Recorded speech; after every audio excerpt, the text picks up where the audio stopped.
Hi hello welcome to Sakshi education. మధ్యతరగతి కుటుంబం విద్యార్థులకు పేరెంట్స్కి అమెరికా వెళ్ళాలన్నా లేదంటే ఏదైనా అబ్రాడ్ వెళ్ళాలి అనేది ఒక కళ. దానికోసం ఎంతో కష్టపడి సేవింగ్స్ చేసుకుని పిల్లల్ని పంపిస్తూ ఉంటారు కదా. అయితే అమెరికా ఒకటే ఎందుకు లక్ష్యంగా మారుతుంది? వేరే కంట్రీస్ ఆప్షన్స్ లేవా? అలాగే అక్కడ వెళ్ళిన వారికి ఎలాంటి విద్య అందుబాటులో ఉంటుంది, వాళ్ళకి జాబ్స్ ఎలాంటివి అవకాశాలు ఉంటాయి, ఇలాంటి మరిన్ని విషయాలు తెలుసుకోవడానికి ప్రస్తుతం మనతో ఉన్నారు రమేష్ దేవబత్తిని గారు, కెరీర్ కౌన్సిలర్. నమస్తే సార్. నమస్తే అండి. సార్, ఇప్పుడు అందరి చూపు అమెరికా వైపు ఉంది.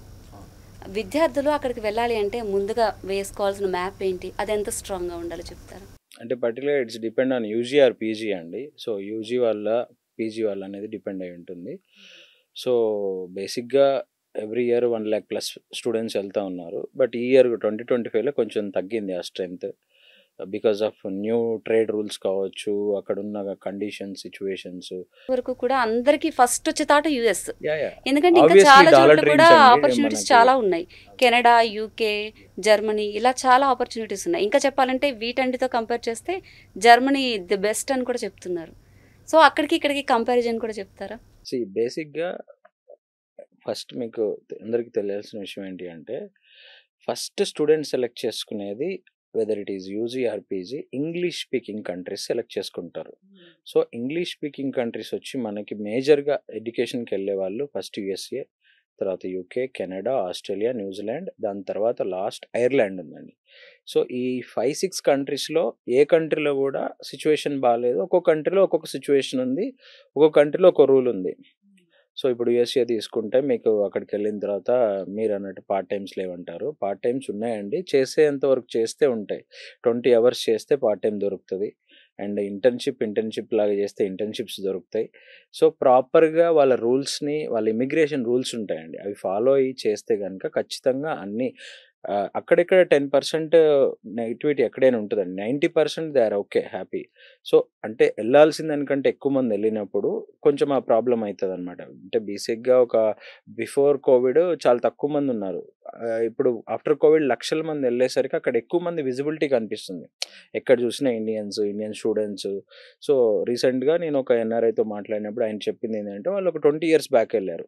వాళ్ళు ఇప్పుడు రీసెంట్గానే గణేష్ ఫెస్టివల్ అయిపోయింది కాబట్టి గణేష్ ఫెస్టివల్ వాళ్ళు ఎలా చేసుకునేవాళ్ళు, ఆ కమ్యూనిటీ అంటే తెలుగు వాళ్ళైతే తెలుగు వాళ్ళు, తమిళ వాళ్ళైతే తమిళ వాళ్ళు, వాళ్ళంతా ఒక పెద్ద కన్వెన్షన్ సెంటర్ బుక్ చేసుకొని అక్కడ ఎవరికి డిస్టర్బెన్స్ లేకుండా ఆ లోపల ఆ ఫెస్టివల్ని వాళ్ళు సాంప్రదాయబద్ధంగా చేసుకొని దాన్ని అక్కడ కంప్లీట్ చేసేవాళ్ళు. బట్ ఇప్పుడు రీసెంట్ డేస్లో ఎక్కడ ఏ కమ్యూనిటీలో చూసినా ఇండియన్స్ ఎక్కువగా ఉండడము, ఇండియాలో మనం ఏదైతే గల్లీలో ఎక్కడ పడితే అక్కడ పెట్టి ఎలా అయితే చేస్తామో అలాగే చేయడం వల్ల రీసెంట్గా ఒక యుఎస్ సిటిజన్ ఆ వీడియో తీసి, మై కిడ్స్ అంటే నా పిల్లలు ఇండియాలో స్లమ్ లాగా పెంచొద్దు అనే ఒక అక్కడ దాకా తీసుకొచ్చారనమాట మన వాళ్ళు. సో మన కంట్రీ అయినా మన కంట్రీలో మనం మన రూల్స్ని రెస్పెక్ట్ చేయకపోతే మనం ఊరుకోం కదండి. ఇప్పుడు మనం వాళ్ళ కంట్రీకి వెళ్ళి వాళ్ళ రూల్స్ని, వాళ్ళ రెగ్యులేషన్స్ని, వాళ్ళ ఇమిగ్రేషన్ రూల్స్ని రెస్పెక్ట్ చేయకుండా ఇది చేస్తే ఆబ్వియస్లీ ఇట్లాంటి కొంచెం వ్యతిరేకత వస్తుంది. బట్ అది కొన్ని ప్లేసెస్లో నార్మల్గా చాలామంది జాబ్స్ చేసుకుంటూనే ఉన్నారు, స్టూడెంట్స్ చదువుకుంటూనే ఉన్నారు. అది వాళ్ళు వెళ్ళిన డిపెండ్. అంటే చాలామంది ఇక్కడ ఇంకొక పెద్ద మిస్టేక్ ఏంటంటే, వాళ్ళు వెళ్ళినట్టు చదువుకోకుండా వెంటనే యూనివర్సిటీ ట్రాన్స్ఫర్ చేసుకోవడము, ఆన్లైన్ డిగ్రీస్ తీసుకోవడము, కంప్లీట్ చేయకుండా ఆ కోర్సుని కంప్లీట్ చేయకుండా వాళ్ళు చేసే పని ఏంటి, పార్ట్ టైమ్స్ ఇవన్నీ చేస్తున్నారు. సో దానివల్ల ఇష్యూస్ వస్తున్నాయండి, అంతేగాని వేరే ప్రాబ్లం ఏం లేదు. సో అదర్ కంట్రీస్ లైక్ కెనడాలో వేరే ఇష్యూస్ ఉన్నాయి, ఇంటర్నల్ ఇష్యూస్ ఉన్నాయి కెనడాలో. ఆస్ట్రేలియా స్ట్రిక్ట్గా ఉంది. ఇప్పుడు ఫైనాన్షియల్ డాక్యుమెంట్స్ చాలా స్ట్రిక్ట్గా చూస్తున్నారు. ఫైనాన్షియల్స్ అన్నీ కూడా ఉంటే ఖచ్చితంగా వీసా వస్తుంది. సో న్యూజిలాండ్ కూడా ఫైనాన్షియల్ స్ట్రిక్ట్గానే ఉన్నాయి. యూకే ఓకే, లిబరల్గా ఉంటుంది, నో ప్రాబ్లం. ఇప్పుడు కొంచెం ఐర్లాండ్ బెటర్గా ఉంది సిచ్యువేషన్. ఎందుకు అంటే 12 lakhsలో మాస్టర్స్ ఇస్తారు, మీకు 2 years post study work permit ఇస్తారు, English speaking country, and placement వచ్చే ఛాన్స్ కూడా ఎక్కువగానే ఉంది. పార్ట్ టైం కూడా రీజనబుల్గా 20 hours చేసుకుంటే దొరుకుతుంది అక్కడ కూడా. So it's all depend on the student choice అండి. ఆయన ఏ కంట్రీకి వెళ్తున్నాడు, ఆయన బడ్జెట్. మన వాళ్ళు ఏంటి, ఎడ్యుకేషన్ లోన్ వస్తుంది కదా అని వెళ్ళిపోతున్నారు. సో నీకు చదువుకోవడానికి సరిపడంత మనీ ఉండి, ఇంట్లో బ్యాకప్ ఉండి, నువ్వు పార్ట్ టైం చేయకున్నా నీ మాస్టర్స్ చదువుకునేటప్పుడు అక్కడ ఫుడ్ అకామిడేషన్కి నువ్వు సపోర్ట్ చేసుకోగలిగితే అలాంటి వాళ్ళకి ఏం ప్రాబ్లం లేదండి. ఎవరైతే ఎడ్యుకేషన్ లోన్ మీద డిపెండ్ అయ్యి సో అక్కడ పార్ట్ టైమ్స్ చేసుకోవాలి అనే వాళ్ళకే కొంచెం ఇబ్బందిగా ఉంది తప్ప. అంటే అక్కడ చేసుకుంటూ కూడా ఇక్కడ పంపించుకోవాలి అనే థాట్ అది కరెక్ట్ కాదు కదండి. అసలు అది కరెక్ట్ కాదు. నువ్వు స్టూడెంట్ చదువుకోవడానికి ఎళ్ళావు. పేరెంట్స్ అందరూ ఏం ఒత్తిడి చేయరండి. అందరూ ఇప్పుడు చాలామంది ఇప్పుడు ఇక్కడ గూడా అంతా వెల్ సెటిల్డ్ ఫ్యామిలీసే వెళ్తున్నారు. సో, వాళ్ళకి కొంచెం పేయింగ్ కెపాసిటీ ఉన్న వాళ్ళే వెళ్తున్నారు. కొంతమంది ఒక 10% చెప్పాను కదండీ! ఎక్కడైనా కొంచెం అక్కడ ఇక్కడ అవుతది. మిగతా 90% they are good. Okay. No problem. ఎళ్ళొచ్చు. అయితే ఈ ఇయర్ కొంచెం వీసా స్లాట్స్ ఇవ్వకపోవడము, వీసాస్ ఎక్కువ రిజెక్షన్స్ ఉండడము, అంటే డిపెండ్ ఆన్ మీ డాక్యుమెంటేషన్ గూడా అండి. ప్రాపర్ డాక్యుమెంటేషన్ మీ ఫైల్ ప్రాపర్‌గా ఉండి, డాక్యుమెంటేషన్ కరెక్ట్‌గా ఉండి, అండ్ మీరు ఏ ఎంబసీకెళ్ళాలి ఇండియాలో మీకు ఒక అవగాహన ఉండి, ఇదంతా కూడా ఇంటర్నల్ ఇష్యూస్ అండి. ఇంటర్నల్‌గా మీకు తీసుకోవాల్సిన డెసిషన్. ఎక్స్‌పీరియన్స్ ఉన్నవాళ్ళు ఢిల్లీ ఎళ్ళకూడదు. ఇట్లా కొన్ని ఉంటాయి ఇంటర్నల్‌గా అది చేసే కన్సల్టెన్సీ వాళ్ళకి తెలుస్తదనమాట అది. అంటే ఇప్పుడు ఆల్రెడీ అక్కడికి వెళ్ళాలి అనుకునే వాళ్ళకి కొన్ని రూల్స్ కొన్ని చేంజ్ చేశారని విన్నాం. అంటే ఒకప్పటికి ఇప్పటికి కొన్ని రూల్స్ మారాయి. అది ఏంటంటే స్టూడెంట్ వీసాకి పెద్దగా రూల్స్ అయితే ఏం చేంజ్ అవ్వలేదండి. మేబీ అవ్వచ్చేమో ఇన్ ఫ్యూచర్. ఇప్పటివరకు అయితే ఏం రూల్స్ చేంజ్ అవ్వలేదు. జస్ట్ స్లాట్స్ ఇవ్వలేదు. అసలు ఎడ్యుకేషన్ సంబంధించిన రూల్స్ అయితే ఏమీ చేంజ్ అవ్వలేదు. కొంచెం స్ట్రిక్ట్‌గా ఉన్నారు అంతే. ఓల్డ్ రూల్సే ఉన్నాయి. కొంచెం లిబరల్‌గా లేకుండా స్ట్రిక్ట్‌గా ఉన్నారు. ఎడ్యుకేషన్ పరంగా వెళ్ళే వాళ్ళకి అక్కడ ఎలాంటి ఛాన్సెస్ ఉంటాయి సార్? అంటే జాబ్ ఇప్పుడు చాలామంది కూడా ఇక్కడ నుంచి వెళ్ళి అక్కడ సెటిల్ అయిపోవాలనే ఉద్దేశంతో వెళ్తున్నారు. సెటిల్ అవ్వడం ఇప్పుడున్న సిట్యుయేషన్‌లో సెటిల్ అవ్వడం అయితే అంత ఈజీ కాదండి. ఎందుకంటే ఆల్రెడీ హెచ్-1బీ ఇవన్నీ కూడా రూల్స్ చేంజ్ అవ్వబోతా ఉన్నాయి. సో, వెళ్లి మాస్టర్స్ చేసి వాళ్ళకి 3 ఇయర్స్ ఆప్షన్ ఉంటది. ఆ 3 ఇయర్స్ జాబ్ చేసుకొని కొంత అమౌంట్ ఎర్న్ చేసుకొని ఆప్షన్ ఉంటే చాలామంది మళ్ళీ కంటిన్యూషన్ అక్కడే ఉండడానికి పీహెచ్‌డీ ఎన్రోల్ అవుతారు. ఇక అది స్టూడెంట్ చాయిస్ అండి. ఎళ్ళే వాళ్ళ చాయిస్‌ని బట్టి ఉంటది. వీళ్ళు ఎళ్ళే వాళ్ళందరూ ఇప్పుడు ఇంతకుముందంటే కొంచెం ఎక్స్‌పీరియన్స్ ఉండేవాళ్ళు ఎళ్తున్నారు. బట్ ఇప్పుడంతా ఫ్రెషర్స్ ఎళ్తున్నారు. వాళ్ళకి ఇండియాలో వర్క్ ఎక్స్‌పీరియన్స్ ఉండదు. అక్కడ నువ్వు మాస్టర్స్ చేసేటప్పుడు కూడా దాన్ని కూడా ఫోకస్డ్‌గా సీరియస్‌గా చదవట్లేదు. So, almost you are doing part time and ఏదో లాగిచ్చేస్తున్నారు ఎంఎస్‌ని. సో, మీ దగ్గర మీకెలా జాబ్ ఇస్తారు? ఇప్పుడు అక్కడ ఈ సిట్యుయేషన్స్‌ని చూసి వాళ్ళందరూ 5 ఇయర్స్ ఎక్స్‌పీరియన్స్ అడుగుతున్నారు. మీ దగ్గర ఎక్స్‌పీరియన్స్ ఉండదు. సో, డిపెండ్ అది. అక్కడ వీళ్ళ ఎక్స్‌పీరియన్స్‌ని బట్టి ఎక్స్‌పీరియన్స్ ఉన్న వాళ్ళకి, స్కిల్ ఉన్న వాళ్ళకి జాబ్స్ అయితే ఉంటాయండి. ఆబ్వియస్‌లీ ఎక్కడైనా ఉంటాయి. ఇండియాలో ఉంటాయి, యూఎస్‌లో ఉంటాయి. ఎక్కడైనా ఉంటాయి. ఓకే. అంటే ఇక్కడి నుంచి ఈ మధ్య చాలా ఎక్కువ మంది అయిపోయారు వెళ్ళేవాళ్ళు. అబ్రాడ్‌కి వెళ్ళేవాళ్ళు. అవును. అక్కడ ఎంతమంది వరకు వాళ్ళు ప్లేసెస్ కల్పించలేరు కదా! ఇప్పుడు ఫుల్ టైమ్ అయినా, పార్ట్ టైమ్ అయినా అక్కడ ప్రతి ఒక్క చోట ఇండియన్స్ ఎక్కువైపోతున్నారు. మీరు ఇంతకు ముందు అన్నట్టే.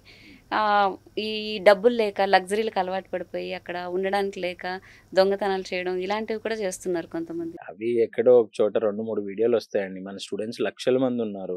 ఎవరో ఒకళ్ళిద్దరు చేస్తారు. పర్టిక్యులర్‌గా సౌత్ ఇండియన్స్ అయితే నాకు తెలిసి ఇన్వాల్వ్ అవ్వరు ఇట్లాంటి వాటిల్లో. సో, కొన్ని స్టేట్స్‌ని బ్యాన్ చేసిన పరిస్థితి కూడా ఉంది. ఆ స్టేట్ స్టూడెంట్స్‌కి వీసాలు ఇవ్వకపోవడం. కొన్ని యూనివర్సిటీస్ ఆ స్టేట్స్ యూనివర్సిటీస్‌కి అడ్మిషన్స్ కూడా ఇవ్వరు. బట్ సౌత్ ఇండియా స్టూడెంట్స్‌కి ఆ ప్రాబ్లమ్ ఏం లేదండి. మాక్సిమం వాళ్ళు కష్టపడతారు. అందరు మనోళ్ళు బాగా చదివే వాళ్ళే ఉంటారు. సో, ఆ ఇష్యూస్ అయితే ఏం లేవు బేసిక్‌గా. అవి చెప్పాను కదండీ! ఎక్కడైనా నెగెటివ్ ఒక 2, 3% ఉంటది. యాక్చువల్లీ ఇప్పుడు అక్కడికి వెళ్ళే ఎడ్యుకేషన్ పరంగా వెళ్ళేవాళ్ళున్నారు.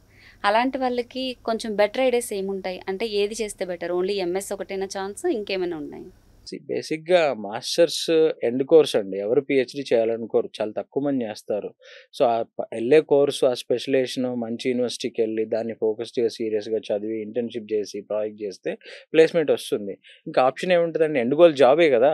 సో, ఆబ్వియస్‌లీ జాబ్ రావాలి అంటే నువ్వు ప్రాపర్‌గా ఇక్కడన్నా చదివి ఉండాలి. ఇక్కడ చదివుంటే ఇక్కడే వచ్చేది. So, okay. ఇక్కడ వచ్చింది అయినా సరే నువ్వు బెటర్ ఆప్షన్ కోసం, గ్లోబల్ ఎక్స్‌పోజర్ కోసం వెళ్దాం అనుకుంటున్నావు. ఎళ్ళినప్పుడు అక్కడ ఆ కోర్స్‌నైనా పూర్తిగా ఫినిష్ చేసి దాని మీద కంప్లీట్ నాలెడ్జ్ తెచ్చుకొని ఫోకస్డ్‌గా ఉంటే జాబ్స్ వస్తాయండి. No problem jobs. వాళ్ళ కెరీర్‌ని ఏ విధంగా బిల్డ్ చేసుకోవాలి? అంటే అక్కడి నుంచి ఇక్కడికొచ్చిన తర్వాత కంప్లీట్ చేసుకొనొచ్చిన తర్వాత ఇక్కడ ఏ విధంగా వాళ్ళు స్టెప్ తీసుకుంటే బావుంటుంది? అంటే మళ్ళీ ఎంఎస్ చేసి ఇండియా వచ్చా అంటున్నారా? అది వాళ్ళకి ఐడియా ఉంటదండి. ఎందుకు అంటే వీళ్ళ బేసిక్ బ్యాక్‌గ్రౌండ్ ఏంటి? చాలామంది బిజినెస్ పీపుల్ ఉంటారు. అక్కడికెళ్ళిన తర్వాత ఎంఎస్ చేసిన తర్వాత ఓ 2, 3 ఇయర్స్ జాబ్ చేస్తారు. కొంతమంది మనీ ఎర్న్ చేసుకొనొచ్చి మళ్ళీ ఇక్కడ స్టార్టప్స్ పెడతారు. బిజినెస్ చేస్తారు. జాబ్స్ చేస్తారు. అది వాళ్ళ చాయిస్ అది. దాన్ని మనం చెప్పలేం. ఎందుకు అంటే it's a very big task అన్నమాట. సో, వాళ్ళ కెరియర్ బిల్డర్. అంటే మనం ఇక్కడ ఒకటి చెప్పాలనుకున్నాను ఏంటి అంటే చాలామంది యూఎస్, యూకే, కెనడా, ఆస్ట్రేలియా అంటున్నారు కదా! What are the other alternatives అని కూడా రీసెర్చ్ చేయండి. అంటే పర్టిక్యులర్‌గా ఇప్పుడు ఈ ఇయర్ బీటెక్ జాయిన్ అయిన వాళ్ళు కావచ్చు. నెక్స్ట్ 2, 3 ఇయర్స్‌లో బీటెక్ పాస్ అయ్యి అబ్రాడ్ ఎళ్దాం అనుకునే వాళ్ళ కోసం అమెరికా కాకుండా వేరే ఛాన్సెస్ ఏమున్నాయి? అంటే వేరే చాయిసెస్. సో ఓకే అండి. యూఎస్ఏ, యూకే, కెనడా, ఆస్ట్రేలియా ఇవి కాకుండా చాలా ఆప్షన్స్ ఉన్నాయి. ఆల్రెడీ ఎళ్తున్నారు. మన వాళ్ళు యూరోప్ ఎళ్తారు. బేసిక్‌గా యూరోప్‌లో ఫ్రాన్స్ ఎళ్తారు. తర్వాత జర్మనీ ఎక్కువ మందెళ్తారు. అక్కడ ఫ్రీ ఎడ్యుకేషన్ గూడా ఉంటుంది పబ్లిక్ యూనివర్సిటీలో. ఈవెన్ జర్మనీయే గాదండి. ఇటలీలో Germany, Denmark, Finland, Sweden, Spain ఈ అన్ని కంట్రీస్‌లో గూడా లిమిటెడ్ కోర్సెస్ వాళ్ళు లిమిటెడ్ స్టూడెంట్స్‌కి ఫ్రీ ఎడ్యుకేషన్ ఇస్తారు. కాకపోతే అది 1 ఇయర్ ప్రియరే వాళ్ళు ప్రాసెస్ స్టార్ట్ చేయాలి. ఇప్పుడు 2026లో ఎవరైతే మాస్టర్స్‌కి అబ్రాడ్ ఎళ్దాం అనుకుంటున్నారో, అంటే if in case USA situation బాలేదు ఆర్ అక్కడ పేమెంట్ అంటే ఫీజ్ ఎక్కువగా ఉంది. మేము అంత ఫీజ్ పే చేయలేము అనుకున్న వాళ్ళు, ఒకవేళ ఫ్రీ ఎడ్యుకేషన్ ప్రాసెస్ చేసుకోవాలి అనుకుంటే, మీకు ఎక్కువ బ్యాక్‌లాగ్స్ లేకుండా మంచి సీజీపీఏ ఉంది అనుకుంటే, జర్మనీ ప్లాన్ చేసుకోవచ్చు, డెన్మార్క్ ప్లాన్ చేసుకోవచ్చు, ఫిన్లాండ్ ప్లాన్ చేసుకోవచ్చు, స్వీడన్, స్పెయిన్ ఇవన్నీ గూడా యూరోప్‌లో చాలా కంట్రీస్ పబ్లిక్ యూనివర్సిటీస్‌లో చాలా కోర్సెస్ ఫ్రీగా ఇస్తారు. సో, స్కాలర్‌షిప్స్ కూడా ఇస్తున్నారు. అవి ప్లాన్ జేసుకోవచ్చు. కాకపోతే ఒక్కొక్క కంట్రీకి ఇప్పుడు జర్మన్ ఎళ్తే జర్మన్ లాంగ్వేజ్ నేర్చుకోవాలి. బీ1, బీ2 ఆ లెవెల్ వరకు నేర్చుకుంటే అక్కడికెళ్ళినప్పుడు సర్వైవ్ అవ్వడానికి గూడా ఈజీగా ఉంటది. అది 1 ఇయర్ ప్రియరే ప్లాన్ జేసుకోవాలి. ఇప్పుడు నవంబర్‌లో అడ్మిషన్ ప్రాసెస్ స్టార్ట్ జేసి జూన్, జూలై కల్లా వీసాకెళ్ళిపోతే సెప్టెంబర్ ఇంటేక్‌కెళ్తారు వాళ్ళు. సో, చాలా ఆల్టర్‌నేటివ్స్ ఉన్నాయండి. చాలా ఈవెన్ రీసెంట్ టైమ్స్‌లో నెక్స్ట్ 2, 3 ఇయర్స్‌లో మీరు రాసిపెట్టుకోండి నేను చెప్తున్నాను. China. China is going to big dream destination అయిపోతదనమాట. పర్టిక్యులర్‌గా అది యూజీకి గాని, పీజీకి గాని చైనాలో క్యూఎస్ ర్యాంకింగ్ మంచి ర్యాంకింగ్ ఉన్న యూనివర్సిటీస్‌లో గూడా ఫ్రీ ఎడ్యుకేషన్ ఇస్తున్నారు. ఫర్ ఇండియన్స్ గావచ్చు, అదర్ కంట్రీస్ వాళ్ళకి గావచ్చు. మంచి మెరిట్ ఉన్న స్టూడెంట్స్ అప్లై చేసుకుంటే గనక చైనాలో మంచి ఆప్షన్స్ ఉన్నాయి. మంచి అవకాశాలున్నాయి. అంటే వాళ్ళు రీసెర్చ్ చేయాలి స్టూడెంట్స్ ఈ 1 ఇయర్, 2 ఇయర్స్ ఇప్పుడు ఫైనల్ ఇయర్‌లో ఉన్న వాళ్ళు గావచ్చు, ఆర్ ఇప్పుడు థర్డ్ ఇయర్‌లో, సెకండ్ ఇయర్‌లో ఆర్ ఈవెన్ ఇప్పుడు బీటెక్ ఫస్ట్ ఇయర్‌లో జాయిన్ అయిన వాళ్ళు గావచ్చు. ఫర్దర్ ఎడ్యుకేషన్ మేము అబ్రాడ్‌లో చేయాలి. ఆప్షన్స్ ఇంకా గ్లోబల్ ఎక్స్‌పోజర్ కావాలి మాకు అనుకుంటే గనక, ఈ అదర్ ఆప్షన్స్ ఏమున్నాయో జూస్తే ఫస్ట్ ఆప్షన్ నెక్స్ట్ 4 ఇయర్స్ తర్వాత చైనా కనిపిస్తది. చైనాలో ఎంబీబీఎస్ కూడా చాలా ఈజీగా అవుతుందని అంటుర్రు. అది ఒకప్పుడు ఉండేదండి. ఇప్పుడు చైనా ఎంబీబీఎస్ కొంచెం టఫ్ అయింది. లిమిటెడ్ సీట్సే ఇస్తున్నారు వాళ్ళు. బట్ నెక్స్ట్ 2, 3 ఇయర్స్‌లో బీటెక్, ఎంటెక్, ఎంబీఏ, ఈ బీబీఏ లాంటి కోర్సెస్‌కి చైనాలో బాగా డిమాండ్ ఉంటది. మన వాళ్ళు ఎళ్తున్నారు. ఆల్రెడీ ఎళ్తున్నారు. లిమిటెడ్ మెంబర్స్ ఎళ్తున్నారు. అంటే మనకు ఒక మైండ్‌లో ఒక నెగటివిటీ ఉంటది కదా! చైనానా మనకి రిలేషన్ మంచిగా లేదు అదని. బట్ ఆల్రెడీ ఇదంతా సెట్ అయిపోయింది. ఇప్పుడు నెక్స్ట్ 2, 3 ఇయర్స్‌లో చైనా ఎళ్ళిపోతారు ఆల్రెడీ. అక్కడ మనకంటే అడ్వాన్స్‌డ్‌గా ఉంటది. కొంచెం కల్చర్ గావచ్చు, యూనివర్సిటీస్ గావచ్చు, ఎడ్యుకేషన్ సిస్టమ్ అంతా గూడా కొంచెం అడ్వాన్స్‌గా ఉంటది. ఓకే. అంటే ఇప్పుడు బీటెక్ చదవాలి అనుకున్న వాళ్ళకి, మీరు అబ్రాడ్ వెళ్ళాలి అనుకునే వాళ్ళకి మీరు ఎలాంటి సజెషన్ ఇస్తారు? అంటే ఏది చేస్తే బెటర్? ఏది బెటర్ వేని చూపిస్తుంది అని? ఓకే అండి. It's completely depend on student choice, parent choice. ఇప్పుడు పేరెంట్ ఉంటారు. ఇప్పుడున్న పేరెంట్స్ అందరూ చదువుకున్న వాళ్ళు 40, 45 ఇయర్స్ వాళ్ళు. వాళ్ళు గూడా యూజీయో, పీజీయో ఆర్ కొంతమంది మాస్టర్స్ యూఎస్‌లో చేసొచ్చిన వాళ్ళే ఉంటారు. సో, వాళ్ళ పిల్లవాడిని పర్టిక్యులర్‌గా యూఎస్‌లో ఒక టాప్ యూనివర్సిటీకి పంపియాలనుకుంటారు. వాళ్ళు ఆల్రెడీ ప్లాన్ జేస్తారు. So, normal middle class, below middle class వాళ్ళు గూడా ఇఫ్ ఇన్ కేస్ అబ్రాడ్ ఎళ్ళాలి అనుకుంటే చాలామంది రీసెంట్ టైమ్స్‌లో దుబాయ్ డెస్టినేషన్‌గా పెట్టుకొని దుబాయ్ అమిటీ గావచ్చు, దుబాయ్ మణిపాల్ గావచ్చు, దుబాయ్ బిట్స్ పిలానీ గావచ్చు ఇలా పంపిస్తున్నారు. సో, అదొక మంచి ఆప్షన్. మీరిందాక what are the other alternatives అన్నప్పుడు నేను చెప్పడం మర్చిపోయాను. ఇప్పుడు దుబాయ్‌లో ఇప్పుడు బీటెక్ అయిపోయే వాళ్ళు దుబాయ్ ఎళ్లి ఎంబీఏ చేస్తే, ఎంబీఏ జాయిన్ అయిన తర్వాత 3 మంత్స్‌లో ఆయన జాబ్ క్రాక్ చేస్తే, ఆ జాబ్ చేసుకుంటూ ఇది ఈవినింగ్ కాలేజ్‌కెళ్ళొచ్చు ఎంబీఏకి. ఆ ఆప్షన్ ఉంది. ఎక్కడా లేదు. ఫుల్ టైమ్ జాబ్ చేసుకోవచ్చు. You can earn decent amount అన్నమాట. 2, 3 లాక్స్ అమౌంట్ ఎర్న్ చేయొచ్చు. But it's depend on your skills, knowledge ఊరికే రాదు. సో, అండ్ తక్కువ ఫీస్‌తో ఎన్రోల్ అవ్వచ్చు. 7, 8 లాక్స్‌లో ఎంబీఏ అయిపోతదక్కడ. సో, ఇలాంటి ఒక ఆప్షన్స్ ఉన్నాయి. వీళ్ళు దాని మీద హోమ్ వర్క్ చేయాలి. గ్రౌండ్ వర్క్ చేయాలి. ఏమేమి ఆప్షన్స్ ఉన్నాయి. యూఎస్ ఎళ్ళిపోవాలి అండ్ అండ్ అండ్ డైరెక్ట్‌గా యూఎస్ కాకుండా ఉన్న 2 ఇయర్స్ ఇలా ఎక్కడైనా ఇది చేసి కూడా యూఎస్ ఎళ్ళొచ్చు. ఇమ్మీడియేట్‌గా బీటెక్ అయిపోతానే ఎళ్ళిపోవాలి. ఇక్కడ నీకేం ఎక్స్‌పీరియన్స్ లేదు. నీకేం తెలీదు. అక్కడికెళ్ళి ఏం చేస్తావు? అంటే ఇక్కడ ఎంతవరకు ర్యాంకింగ్ చేస్తే అక్కడ ఛాన్సెస్ వచ్చే ఛాన్సెస్ ఉంటాయి? బేసిక్‌గా కమ్యూనికేషన్ స్కిల్స్ బావుండాలి. ఐఎల్టీఎస్ అక్కడికెళ్ళేటప్పుడు జిఆర్ఈ, టోఫెలా లేదంటే ఐఎల్టీఎస్ ఏదో ఒక ఎగ్జామ్ రాస్తారు. వాళ్ళ కంట్రీ రిక్వైర్మెంట్ అంటే ఒక్కొక్క కంట్రీకి ఒక్కొక్క రిక్వైర్మెంట్ ఉంటుంది. ఒక్కొక్క కంట్రీకి ఒక్కొక్క ఎగ్జామ్ ఉంటుందన్నమాట. సో, ఆ ఎగ్జామ్ రాసి స్కోర్ యూనివర్సిటీని బట్టి కూడా ఉంటుంది. సో, ఆ ఎలిజిబిలిటీ క్రైటీరియా వీళ్ళు కనుక ఇది ఎలిజిబిలిటీ ఉంటే ఆర్ వీళ్ళ డిగ్రీ పర్సెంటేజ్‌ని కూడా ఇది చేస్తారు. అండ్ కొన్ని యూనివర్సిటీస్ ఇంటర్వ్యూ కండక్ట్ చేస్తాయి. డిపెండ్ అండి. అది యూనివర్సిటీ, కోర్సు ఈ కంట్రీని బట్టి ఉండుద్ది. ఫారెన్ దేశాలు వెళ్ళాలి అనుకునే వాళ్ళకి మీరిచ్చే సజెషన్స్ చెప్తారా? పర్టిక్యులర్‌గా సజెషన్స్ అంటే అండి, వాళ్ళు స్టూడెంట్స్ ఎవరైతే ఉన్నారో వాళ్ళ ప్రాస్పెక్టివ్ ఏంటి? ఏ పర్పస్ ఎళ్దాం అనుకుంటున్నారు? కొంతమందికి ఒక పెద్ద యూనివర్సిటీలో చదువుకోవాలి అని ఉంటుంది. ఆ యూనివర్సిటీకి అప్లై చేస్తారు. అడ్మిషన్ రాలేదు. సో, మళ్ళీ ట్రై చేసి ఎళ్తారు. ఆ సెగ్మెంట్ వేరు. కొంతమంది టాప్ యూనివర్సిటీలు ఎందుకంటే అబ్రాడ్ ఎడ్యుకేషన్ అనేది చాలా పెద్ద బిజినెస్ ఇండియాలో. ఆల్మోస్ట్ ఒక 1,00,000 క్రోర్స్ రూపీస్ ఫీజ్ ఎళ్తది అబ్రాడ్‌కి ఎవ్రీ ఇయర్. 7-8 లాక్స్ స్టూడెంట్స్ ఎళ్తారు అన్ని కంట్రీస్‌కి కలిపి. అన్ని courses UG, PG including abroad ఎంబీబీఎస్‌తో కలిపి ఒక 1,00,00,00,000 రూపాయల డబ్బులు ఇండియా నుంచి అబ్రాడ్‌కెళ్తాయి. Only students students money. దాని మళ్ళీ రిలేటెడ్‌గా చాలా బిజినెస్ జరుగుతది. ఫ్లైట్ టికెట్స్ కావచ్చు, ట్రావెలింగ్, ట్రాన్స్‌పోర్ట్, బ్యాంక్ లోన్స్ వాళ్ళు అంతా కలిపి చాలా పెద్ద బిజినెస్ ఇది. So, and at the same time మళ్ళీ రిటర్న్‌లో ఒక 15,000-25,000 క్రోర్స్ ఇండియాకి గూడా వస్తాయి అమౌంట్.